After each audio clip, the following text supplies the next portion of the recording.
Desde hace varios años que se rumora la salida de un Switch Pro, con el doble de RAM, nuevo procesador, 4K con DLSS y Joy-Con sin defectos. El primer rumor terminó en el Switch Lite, que era todo lo contrario.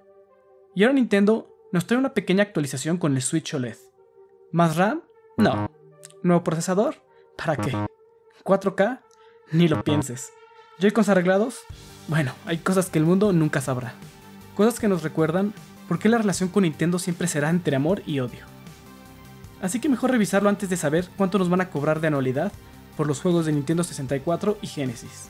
Hoy revisaremos a fondo este nuevo Switch OLED, que apenas podemos considerar como una actualización parcial, ya que se posiciona como el hermano mayor de la línea, y vivirá como opción premium junto con las dos versiones existentes.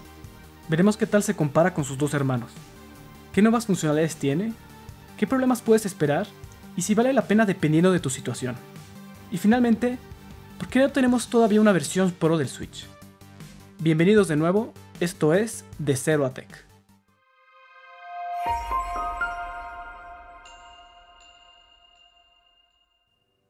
Esta nueva versión cambia el formato de la caja, que ahora es más vertical, y esto nos da una mejor experiencia al abrirlo. Apenas lo hacemos, podemos ver el Switch y los dos Joy-Cons, que la mayoría que compren esta versión seguro irán por los blancos. En ese mismo cartón tenemos toda la papelería, y al quitarlo tenemos los adicionales.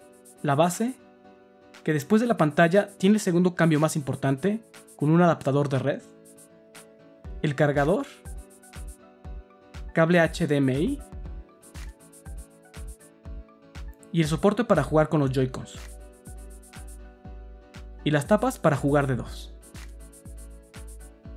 Si comparamos el tamaño, es apenas un poquito más ancha que la original, casi imposible de distinguirla a primera vista mientras esté apagada.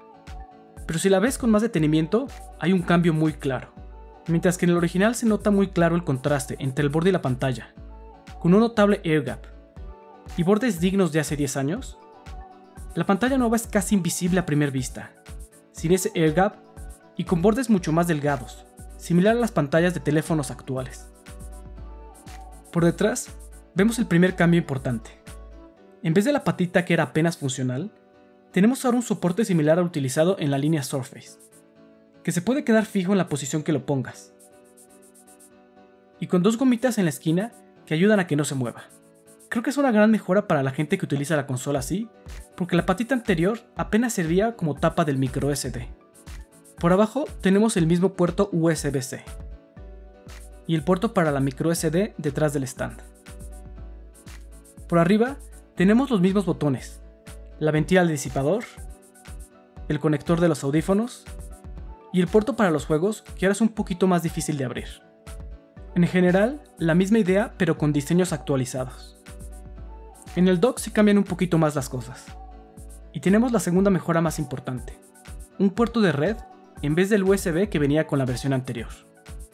Esto puede no sonar a mucho, pero si eres de las personas que te gusta jugar online, esta es la razón principal para actualizar. La diferencia de latencia entre Wi-Fi y alámbrico es muy importante. Créeme, ningún pro gamer juega conectado por Wi-Fi. Y con la versión anterior, tenías que conseguir un adaptador USB compatible.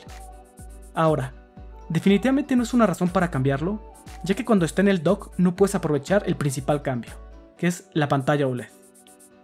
Así que si lo quieres jugar conectado por Ethernet en el dock, mejor compra el adaptador. Y ambas bases funcionan para las dos versiones.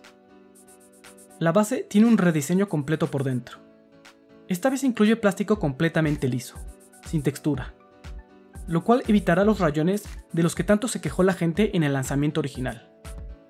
El resto es solo un rediseño sencillo para que se vea más moderno, y obviamente el color blanco para hacer juego.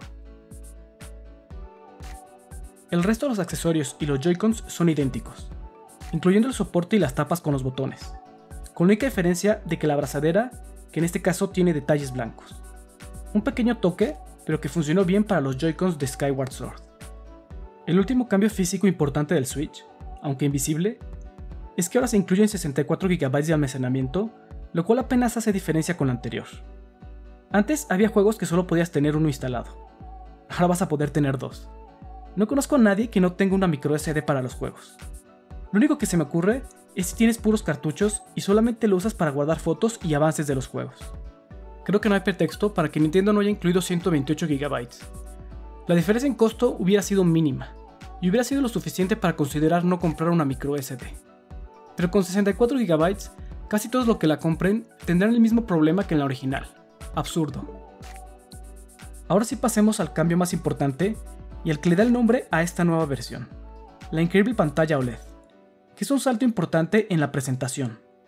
Obviamente el video nunca le va a hacer justicia, pero el contraste infinito que te dan las pantallas OLED te permite crear imágenes que en serio saltan a la vista, con colores mucho más saturados y con negros perfectos, algo que casi ninguna otra tecnología puede replicar.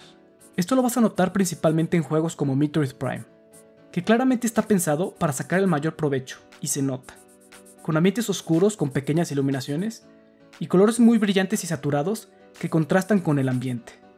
Este no es el estilo favorito para muchos, pero si prefieres colores más naturales, puedes ir a Settings y cambiar entre modo vívido, que es el predeterminado, o modo estándar, que baja la intensidad del color en la imagen.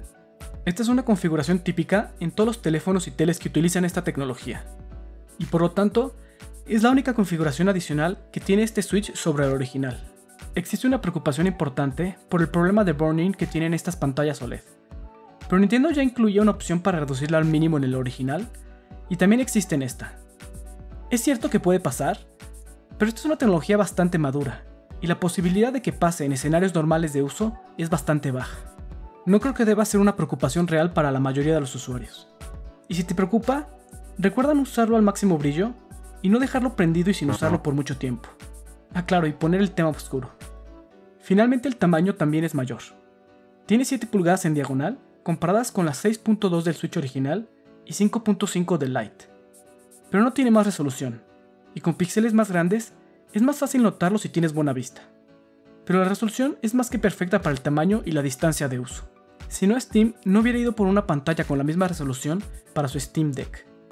Y los bordes más pequeños lo hacen ver como un dispositivo actual, no como una tablet de hace 10 años. Otra actualización fue en las bocinas, que tienen mejor calibración.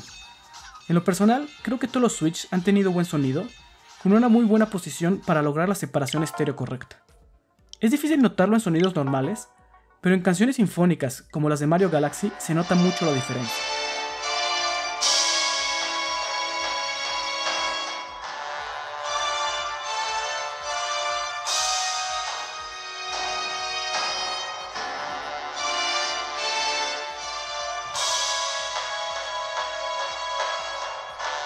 Mejores bajos y notas altas mucho más cuidadas, en especial con volumen alto. La duración de la batería según Nintendo es entre 4.5 y 9 horas, mismos números que daba para la segunda versión del original y para la versión Lite.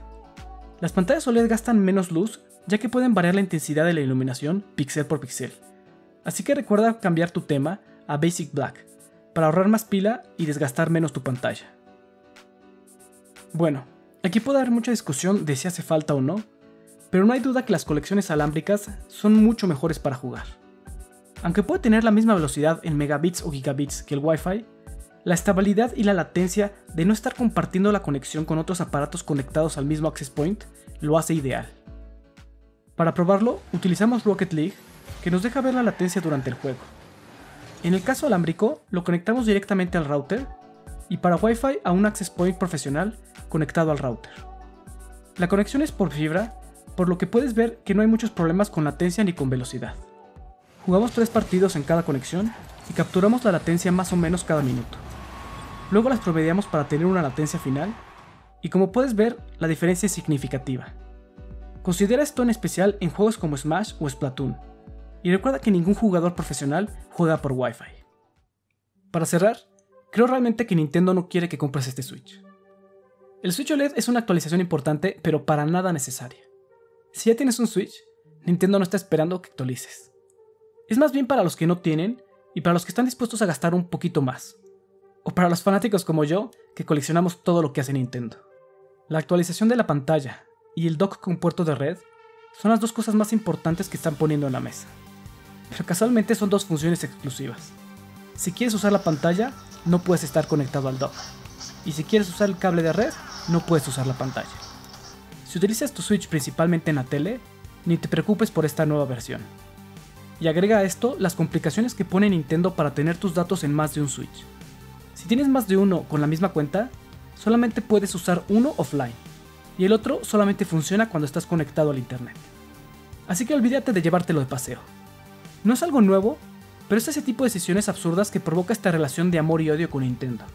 Si quiero tener un Switch Lite para viajes cortos y otro para viajes largos, ¿por qué tengo que pasar por el tedioso proceso de desactivar una consola como la principal y luego activar la otra? Y ahora súmale a esto los problemas que casi siempre hay al sincronizar las guardadas entre dos Switches, aunque estés pagando un servicio para eso. Claramente a Nintendo no le interesa que tengas dos. Y finalmente, ¿por qué hoy tenemos un Switch OLED y no un Switch Pro o un Switch 2? Simplemente es una decisión de negocio. Si algo funciona, ¿para qué cambiarlo? El Switch pasó casi 3 años como la consola más vendida y sigue vendiendo números importantes. No falta mucho para que llegue a las 100 millones de unidades.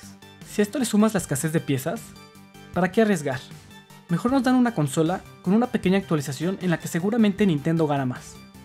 Aunque como clientes no nos gusta la idea, negocios son negocios. Pero no te preocupes, seguro tendremos una nueva consola Nintendo eventualmente. Espero que te haya gustado el video. Si sí, no olvides darle like y suscribirte. Y si quieres comenzar, me puedes buscar en Twitter. Y recuerda, juegos retro, tecnología moderna, de cero a tech.